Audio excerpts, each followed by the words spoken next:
예, 우리 같이 인사 나누겠습니다. 일주일 동안 수고하셨습니다. 예, 은혜 받고 돌아갑시다. 예, 이 시간에는 열왕기상 18장 1절부터 2절 말씀까지 읽었습니다. 말씀의 제목은 나를 비우고 주님을 채우는 훈련입니다. 나를 비우고 주님을 채우는 훈련. 먼저 오늘 본문 1절 말씀을 우리 다시 한번 읽겠습니다. 시작. 많은 날이 지나고 제3년에 여호와의 말씀이 엘리야에게 임하여 이르시되 너는 가서 아합에게 보이라. 내가 비를 지면에 내리리라. 여기 본문을 보면 드디어 3년 만에 하나님의 말씀이 아합에게 임하여 아합 왕에게 나아가라는 거예요. 그래서 엘리야는 그동안 기거하고 있던 시돈을 떠나서 다시 이스라엘을 향하여 약 120km 되는 그 거리를 걸어서 돌아갑니다. 그동안 엘리야는 지난 3년 동안 계속되는 기근으로 고생을 하고 죽어가고 있는 이스라엘 백성 걱정 때문에 얼마나 가슴이 졸였겠습니까? 그렇지만 그런 걱정되는 상황 속에서도 엘리야는 하나님의 때를 기다려야만 됐습니다. 하나님의 역사는 언제나 하나님께서 정하신 하나님의 때에 하나님의 방법으로 이루어집니다. 그런데 이 하나님의 때라는 것이 어떤 사람에게는 3일이 될 수 있지만 어떤 사람에게는 30년이 될 수도 있어요. 중요한 것은 우리가 생각하는 시간이 필요한 것이 아니라 하나님께서 우리의 훈련 결과에 만족하셔야 됩니다. 그래서 성경을 보면 하나님의 약속이 이루어지는 시간이 다 달라요. 자, 예를 들면 아브라함 같은 경우에는 하나님께서 아들을 주시겠다고 약속을 하셨는데 약속하신 지 25년 뒤에 주십니다. 창세기 28장 15절을 보면 아버지하고 형에게 사기를 쳐먹고 하란으로 도망가는 야곱을 사닥다리 꿈을 통해서 만나주신 하나님께서 야곱에게 이렇게 약속하십니다. 시작. 내가 너와 함께 있어 내가 어디로 가든지 너를 지키며 너를 이끌어 이 땅으로 돌아오게 할지라. 이 약속은 22년이 지난 뒤에 이루어집니다. 창세기 37장에서 해와 달과 11별이 자기에게 절을 하는 꿈을 꾸었던 요셉은 그로부터 13년이 지나서야 그 약속이 이루어집니다. 그럼 우리는 여기서 이런 질문을 하게 돼요. 왜 하나님께서는 이렇게 우리로 하여금 기다리게 하실까? 그때 빨리 이루어 주시면 얼마나 좋아요? 하나님은 왜 이렇게 우리를 기다리게 하실까? 혹시 하나님이 그 약속을 곧바로 행하실 능력이 없어서 그러나? 아닙니다. 우리 하나님은 그 약속을 곧바로 이루실 능력이 있습니다. 그러면 왜 기다리게 하실까요? 이유는 우리 자신을 비우게 하는 거예요. 비우라는 거예요. 이걸 또 다른 말로 말하면 내려놓는다 그러죠. 내려놓는다. 이렇게 자기 자신을 비우는 것이야말로 자기 자신을 내려놓는 거야말로 영적인 신앙생활의 시작입니다. 어떤 사람은 교회를 수십 년 다니지만 이 비우는 거 못해요. 내려놓는 거 못해요. 그 신앙생활도 자기 중심이에요. 자기 기분이 좋으면 좋고 자기 기분 나쁘면 나쁜 거예요. 왜? 비우질 못해서, 내려놓질 못해서. 그래서 내가 뭐 좀 다른 사람보다 더 많이 안다고, 내가 다른 사람보다 뭘 좀 더 가지고 있다고, 내가 다른 사람보다 뭐가 조금 더 잘났다고 생각하는 순간부터 영적 생활은 삐딱선을 타는 거예요. 아브라함은 지난 75년 동안, 태어나서 75년 동안 살아온 익숙한 갈대아 우르를 떠남을 통해서 자기 자신을 비우는 것을 실천합니다. 이 비움을 통하여 자기가 하나님만 신뢰하고 하나님만 의지하고 하나님만 순종하고 있음을 증명하는 거예요. 증명. 여러분, 아브라함에게 있어서 가장 큰 비움은 100살에 낳은 아들 이삭을 제물로 드리는 거죠. 자, 그 전까지는 하나님으로 가득 차 있던 아브라함의 가슴에 100살의 아들을 낳고 나니까 이 늦둥이 아들이 그곳을 차지하기 시작했어요. 어느 순간인가부터 하나님은 온데간데 없어지고 늦둥이 이삭이 내 가슴을 다 차지하고 있더라고요. 그래서 하나님께서는 그 아들 이삭으로 가득 차 있는 아브라함의 가슴을 비우게 하기 위해서 어떻게 합니까? 그 100살에 난 아들 이삭을 모리아산으로 데리고 가서 번제물로 바치라 그래요. 여러분, 20세기 최고의 강해 설교자, 그러면 영국의 마틴 로이드 존스 목사님을 꼽습니다. 이분의 그 설교집은요, 아주 대단히 어려우면서도 굉장히 깊은 진리를 품고 있어요. 근데 이분이 원래 의사예요. 의사도 보통 의사가 아니라 왕립 의사예요. 여러분, 영국에서 왕립 의사라 그러면 인정받는 의사예요. 그래서 최고의 권위도 가지고 실력도 인정받는 그런 의사예요. 그래가지고 이 마틴 로이드 존스 목사님은 가만히 있어도 어떻게 해요? 명예와 돈과 실력이 따라다녀요. 그런데 그런 분이 어느 날 하나님으로부터 너는 복음을 전하는 목사가 되라, 이런 사명을 받게 돼요. 그래서 알겠습니다, 순종을 해가지고 목사 되기로 작정을 하긴 했는데, 자기 왕립 의사였던 자기 이 경력이 너무 아까운 거예요. 그래서 자기 생각에 내 이 왕립 의사인 나의 장점을 최대한 살려서 복음을 전하면 더 좋지 않을까? 이런 생각을 하는 거죠. 여러분, 우리 생각에도 그러잖아요. 이창원 목사가 막 병을 잘 고쳐, 진맥을 잘해요. 그래가지고 설교도 하지만 진맥을 하면서 이거는 뭘 달여서 먹으면 낫습니다. 그래가지고 막 병을 잘 고쳐요. 그러면 얼마나 좋을까요? 우리 교회 전도 안 해도 막 와서 막 앉을 거 아니에요? 마틴 로이드 존스 목사님도 그런 생각을 했던 것 같아요. 몸이 아픈 사람들을 공짜로 치료해주면 얼마나 복음 전도하는데 보탬이 될까? 그런데 하나님이 그걸 원하지 않으세요. 기도만 하면 하나님이 안 된다는 거예요. 너는 말씀 전하는 거에만 전념하라는 거예요. 그래서 성령님의 인도하심으로 이걸 깨달은 목사님은 즉각적으로 순종하는 거죠. 왕립 의사로서의 모든 것 다 내려놨어요. 모든 진료를 중단했어요. 이건 마치 사도행전 6장에서 초대교회의 사도들이 처음에는 뭐 했어요? 막 초대교회에서 구제했어요. 근데 구제를 하다 보니까 히브리파 유대인과 헬라파 유대인이 싸우는 거예요. 서로 차별당한다고. 그러다 보니까 이 사도들이 우리가 진짜 해야 될 일은 복음을 전하는 건데 이거 구제하다가 쌈박질라고 이거 하다 시간 다 가서 안 되겠다. 그래서 어떡합니까?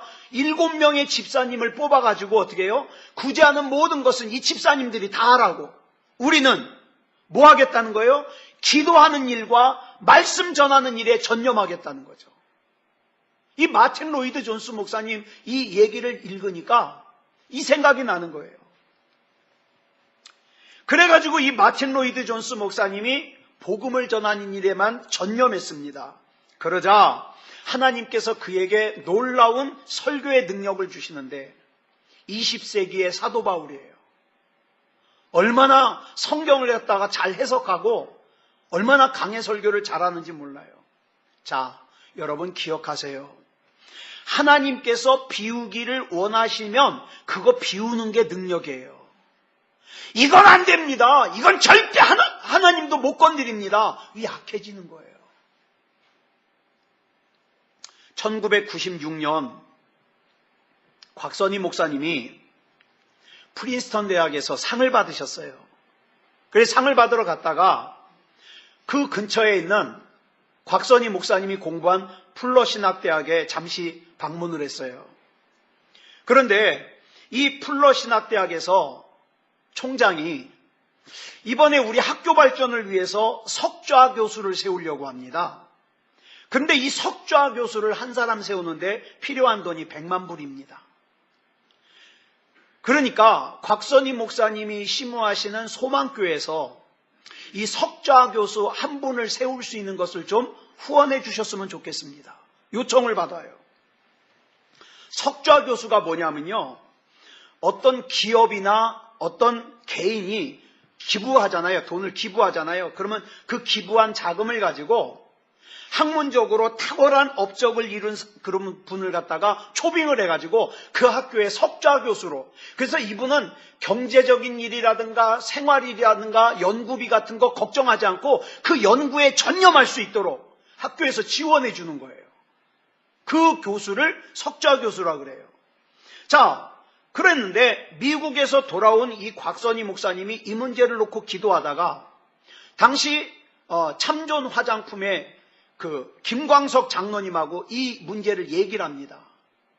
그랬더니 이 김광석 장로님이 그 당시 100만 불이면 우리 돈으로 8억 4천만 원 돈 돼요. 이 김광석 장로님이 목사님, 그거 제가 하겠습니다. 거기서 그렇게 대답을 해요. 그리고 나서 이 김광석 장로님이 그 돈을 마련하기 위해서 자기 소유의 건물을 하나 팔려고 내놨어요. 그랬는데 그때 마침 불어닥친 IMF 때문에 건물이 팔리질 않아요. 그러면서 환율이 올랐잖아요. 그때 크게. 100만 달러에 8억 4천만이었던 게 순식간에 9억 4천만 원이 되는 거예요. 1억을 더 보내야 돼요. 그래서 김광석 장로님이 팔려고 내놨던 그 건물을 부랴부랴 은행에다 잡히고 돈을 대출을 받아요. 그래서 9억 4천만 원을 목사님을 통해서 미국 풀러신학교에 보냅니다. 자, 이 김광석 장로님이, 여러분, 이 9억 4천만 원이면 굉장히 큰 돈 아니에요? 이 큰 돈을 거침없이 이렇게 내놓을 수 있었던 이유는 평상시에 11조 생활을 제대로 하는 훈련을 받았기 때문이죠. 여러분, 이분이 어느 날 그 11조 생활을 잘하고 있었는데 친구가 하나가 장난하느라고 농담으로, 자네 예수 잘 믿나? 잘 믿는다고. 그럼 11조, 예수 잘 믿는 사람들 11조 잘하던데 자네 11조 생활 잘하나? 나 잘하고 있다고. 그랬더니 어디서 들은 게 있나 봐요. 말라기 3장 10절 얘기를 하면서 그러면 자네 성경에 말라기 3장 10절에 11조로 하나님을 시험해보라 그랬으니까 자네도 한번 시험해보게? 그리고서 농담을 했어요. 근데 이 김광석 장로님이 그 말을 농담으로 받아들인 게 아니라 정말 한번 시험해볼까? 이런 생각이 드는 거죠. 그래서 그래, 그 다음 주부터 11조를 10의 2조를 하는 거예요. 2배를 하는 거죠. 그리고 시험을 했어요.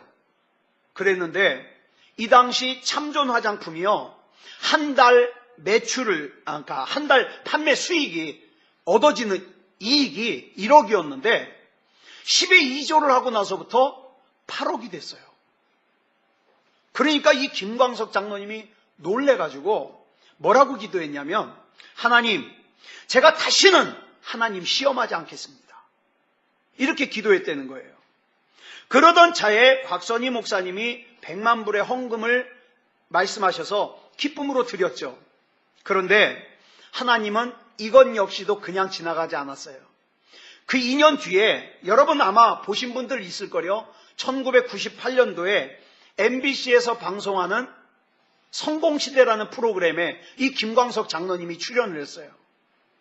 여기를 출연하고 나서 이 방송, 여러분, 방송 효과는 참 큽니다.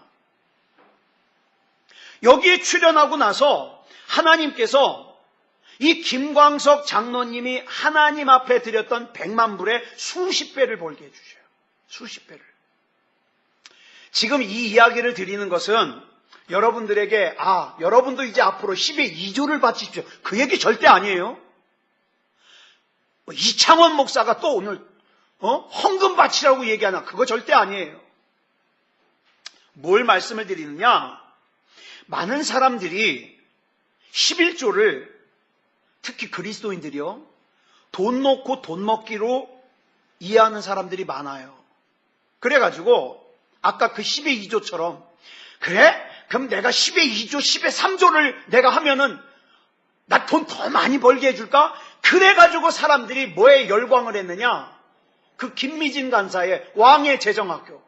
저 이거 여러 사람한테 얘기 들었어요. 자기도 그거 한다고. 그럼 전 물어봐요. 왜요? 11조 잘하면 하나님이 부자 되게 해주신대요. 그럼 그 목적이 어디 있는 거예요? 부자 되는 데 있는 거예요. 아닙니다. 나는 단호하게 얘기해요. 그거 잘못 알고 있다고. 11조는 하나님 앞에서 돈 놓고 돈 먹기가 아니라 하나님 앞에서 내려놓으라는 거예요. 내려놓으라는 거. 비우라는 거예요.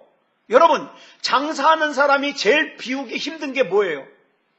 내려놓기 힘든 게. 돈이에요, 돈. 장사하는 사람만 그래요? 저와 여러분 다 그래요. 내 주머니에 일단 들어온 돈은 어찌나 나가는 게 아까운지.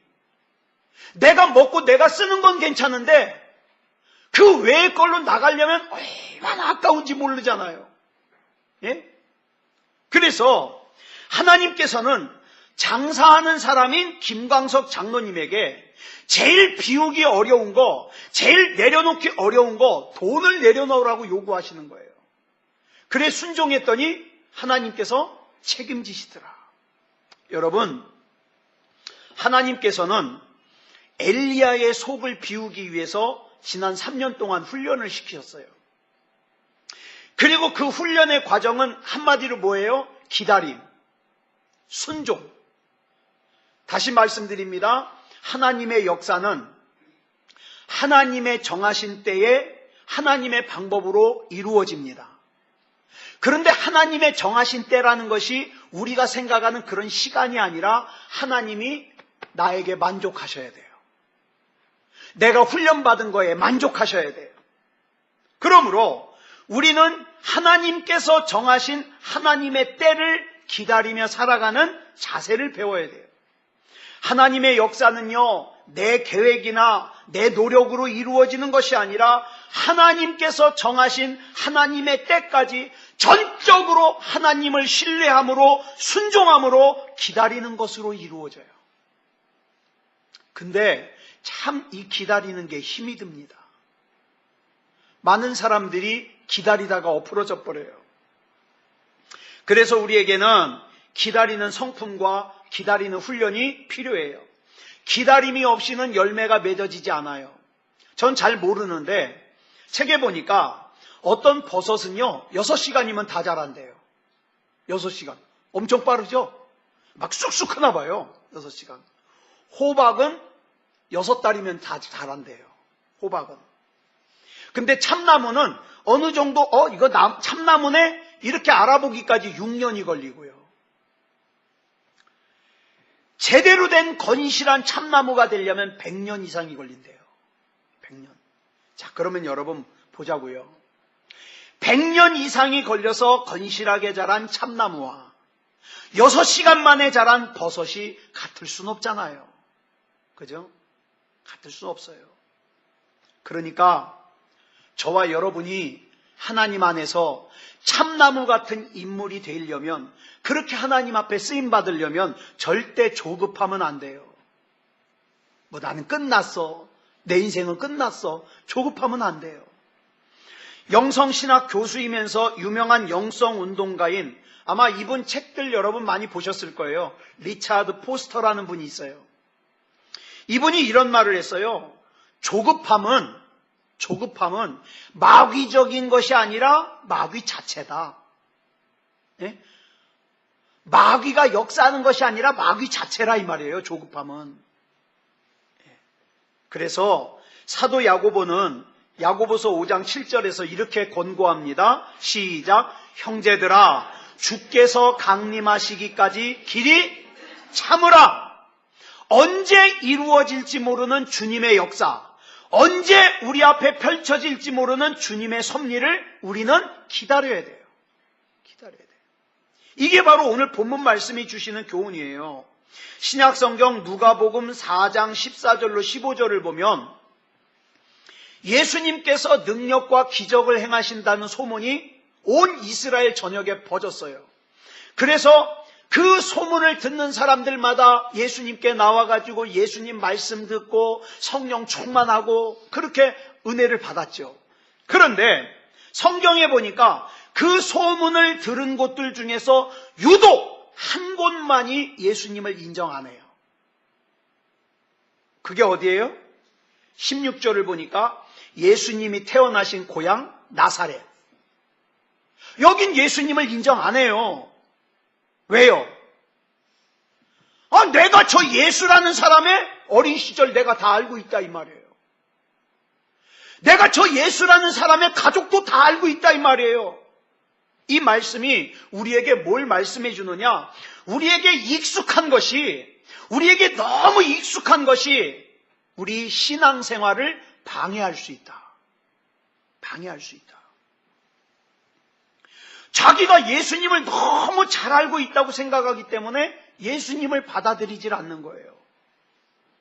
여러분, 우리 신앙생활에 있어서 무서운 게 뭔지 아세요?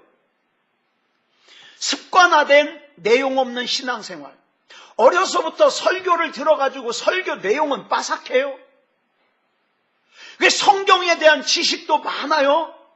문제는 하나님을 만난 적이 없어요. 그래서 앞에서 설교하면 나 저 내용 알아.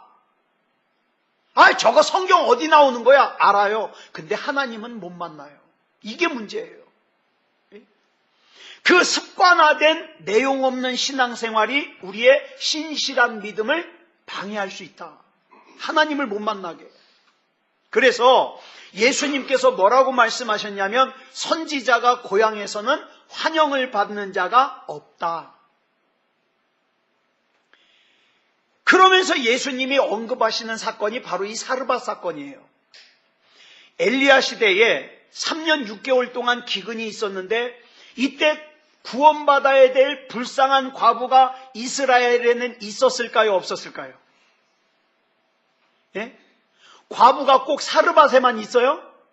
아니요, 이스라엘에도 있었어요.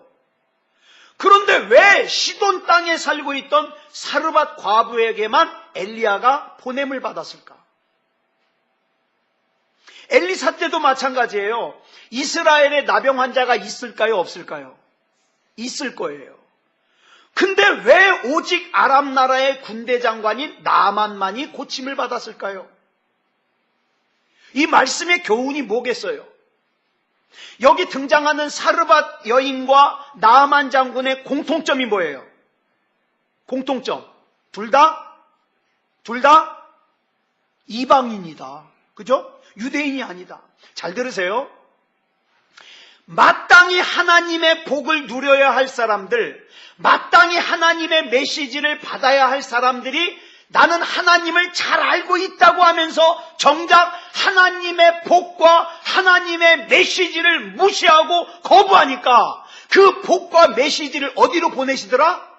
이방으로 보내시더라.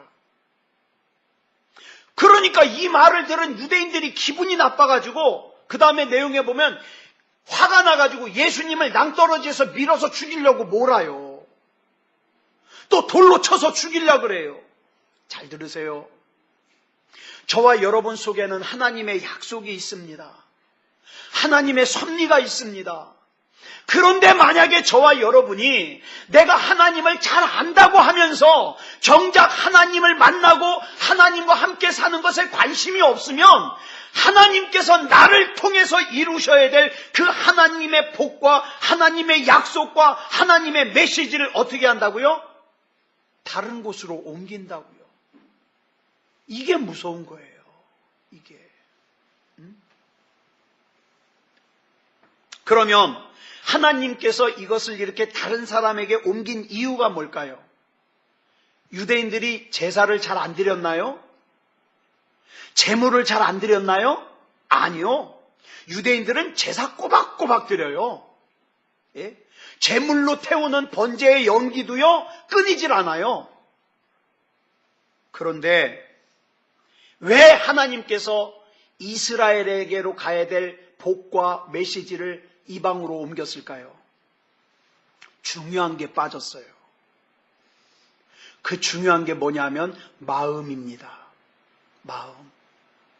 우리 지난 금요일 날 3주에 걸쳐서 마음에 대해서 우리 나눴죠.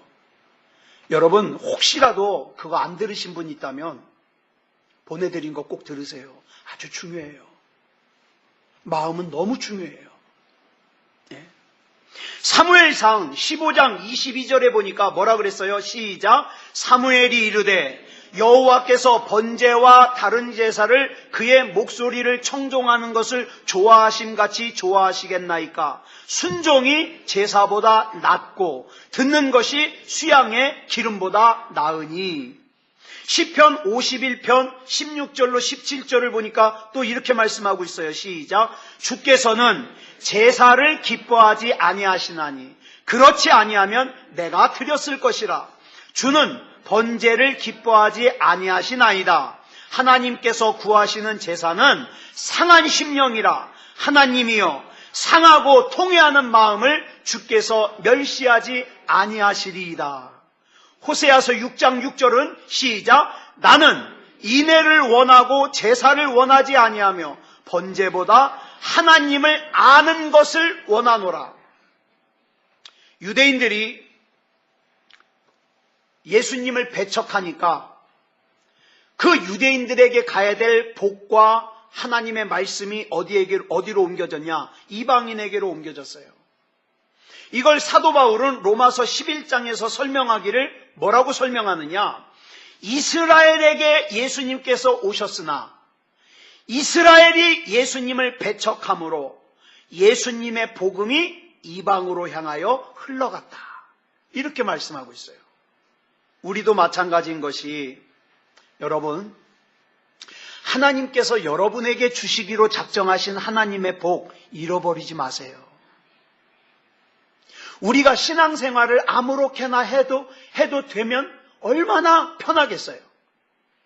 근데 그렇게 되면 안 되는 이유가 마땅히 하나님께서 내 안에 담으신 복과 메시지가 다른 데로 옮겨가요.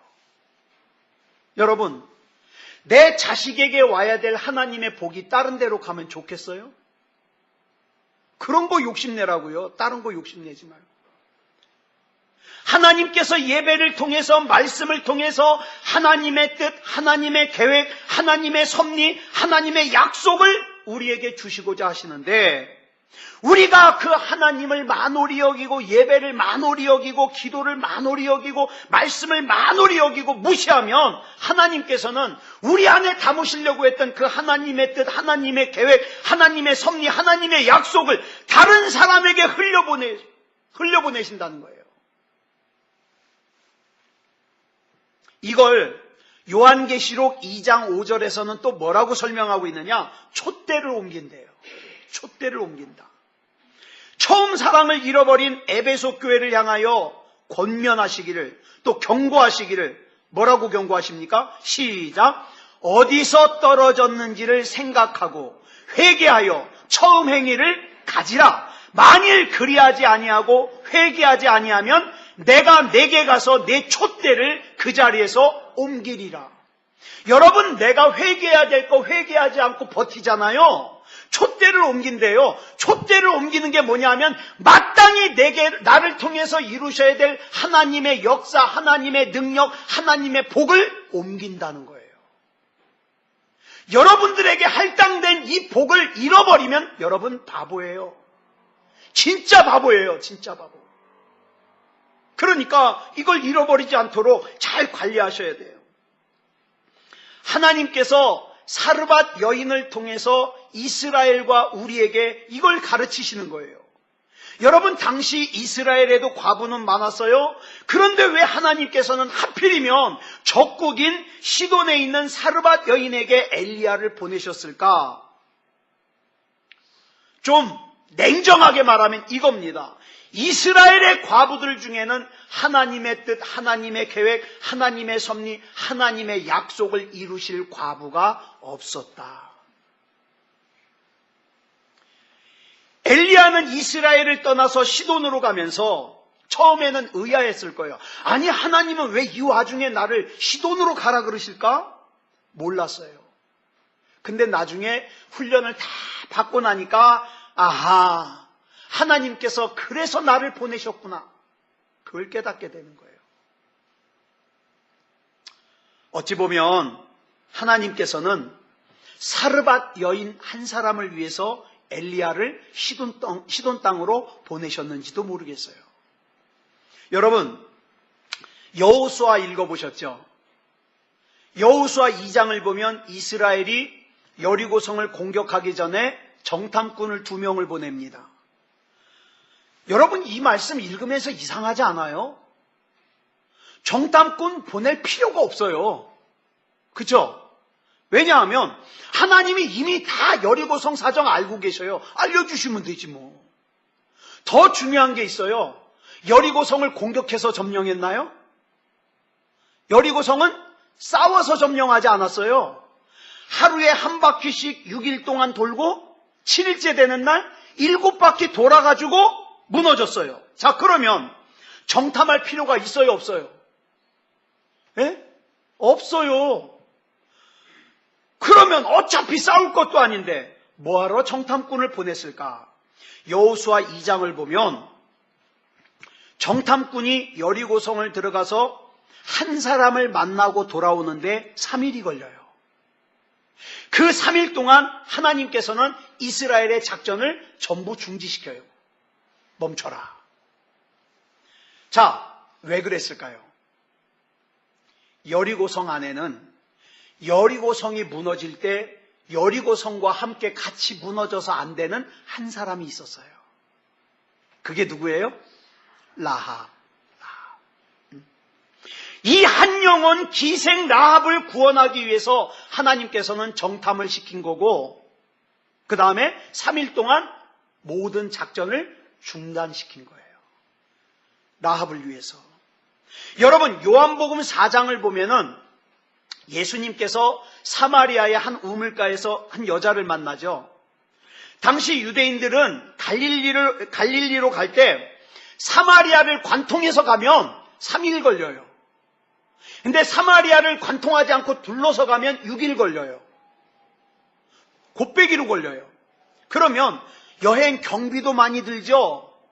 힘들죠. 그런데 유대인들은 사마리아 사람을 개나 돼지처럼 부정하게 여겼기 때문에 상종하기를 싫어해요. 만나면 부정 탄다고. 그래서 3일이면 갈 길을 갔다가 어떻게 해요? 사마리아 안 통하고 둘러서 다녀. 6일 동안. 그런데 요한복음 4장 4절에 보니까 이런 말씀이 나와요. 시작. 사마리아를 통과하여야 하겠는지라. 자, 여러분, 여기서 목적이 뭘까요? 사마리아를 통과해서 그 다른 목적지가 목적일까요? 아니면 사마리아를 통과하는 게 목적일까요? 여러분, 이 말씀으로 봐서 뭐가 목적이에요? 네? 지금 이 말씀으로, 이 문장으로 보면 목적이 뭐냐면 사마리아를 통과하는 게 목적이에요. 다른 목적지가 있는 게 아니라. 예수님은 사마리아를 지나가시는 게 목적이 아니라 사마리아 자체가 목적이에요. 누구 때문에? 누구 때문에? 그렇죠. 그 우물가에서 만나는 그 여인을 만나는 게 목적이기 때문에 그 여인을 만나려고 그 시간에 맞추어서, 그 시간은 어떤 시간인데? 다른 사람들은 더워서 밖에 나오기를 꺼려하는 시간인데 그 불편한 시간에 예수님이 그 우물가에 먼저 가서 기다리고 계셨다는 거예요. 그 여인 만나려고. 사랑하는 여러분, 오늘 이 사르밧 여인에게 엘리야를 보내신 하나님께서 저와 여러분을 구원하셨습니다. 여리고성에 살고 있던 이방 여인 라합을 구원하시기 위해서 정탐꾼을 보내셨던 하나님께서 저와 여러분을 위해서 사람을 보내시고 나는 그 사람을 만나서 예수님을 구주로 영접하고 구원받게 되었어요. 사마리아 수가성에 살고 있던 이름 모를 한 여인을 구원하기 위해서 다른 유대인들은 들어가기를 꺼려하는 그 사마리아에 작정하고 들어가신 주님께서 저와 여러분을 구원하셨어요. 그 주님께서 이 시간 저와 여러분에게 요구하십니다. 네 안에 가득 차 있는 세상의 것을 비워라. 비워라. 그 안에 누구로 가득 채우자? 하나님, 예수님, 성령님으로 가득 채우자. 그러려면 어떻게 해야 돼요? 봐야 돼요. 여러분, 아담과 하와가 선악과를 따먹을 때 제일 먼저 한 게 뭐예요? 선악과를 봤어요. 여러분, 악한 걸 보면 죄짓게 됩니다. 예? 악한 걸 보면. 선악과를 보니까 어때요? 야, 저거 볼만한데? 먹음직스럽게 생겼는데? 따먹어요. 그래, 우리는 뭘 봐야 돼요? 주님을 봐야 돼요. 주님을 생각해야 돼요. 주님을 마음에 모셔야 돼요. 예? 마음. 이 마음이 그래 중요한 거예요. 예? 반주 준비해 주시고요. 그래서 우리가 내 눈이 주님의 영광을 바라보고 주님을 따라가고 믿음다운 믿음으로 살아야 되는 거예요. 자, 이 시간에 우리 이 찬양 부르고 우리 합심으로 기도하겠습니다.